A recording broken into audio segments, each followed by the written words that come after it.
The Enchanted Deer and the Lost Path. Ronan, a traveler with a map that seemed to fold itself into new, confusing shapes, found himself utterly, hopelessly lost. The sun dipped low, painting the sky in hues of orange and purple, as he stumbled into a meadow unlike any he had ever seen. It shimmered with an ethereal glow, and the air hummed with a quiet magic. Just as despair began to settle in, a creature emerged from the mist. It was a deer, graceful and serene, with eyes that held the wisdom of ancient forests. Her coat seemed to catch the twilight, shimmering faintly. Ronan, startled but intrigued, watched as she approached. The deer, Luna, tilted her head, then nudged Ronan gently with her nose, as if inviting him to follow. He hesitated. His logical mind screamed, "A deer? Leading the way?" But a quiet whisper in his heart urged him forward. He took a deep breath and decided to trust.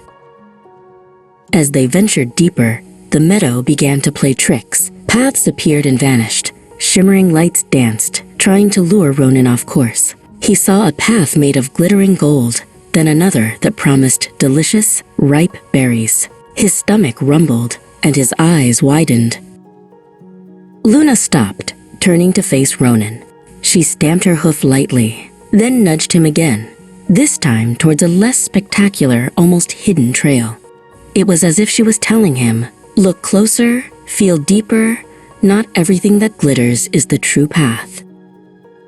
Ronan closed his eyes, took a deep breath, and tried to quiet the noise of the illusions. He felt a faint pull, a gentle hum, from the hidden path Luna indicated. It wasn't exciting, but it felt right. He opened his eyes and stepped onto it, ignoring the bright, false promises. The chosen path led them through a thicket of gnarled, ancient trees. Shadows stretched long and eerie, and strange whispers seemed to rustle through the leaves. Ronan shivered, his imagination conjuring all sorts of spooky creatures, but Luna walked on, calm and steady.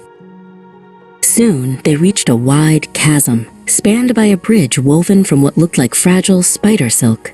It swayed in an invisible breeze, and Ronan's knees felt weak. "No way," he muttered, shaking his head. "This is a trap."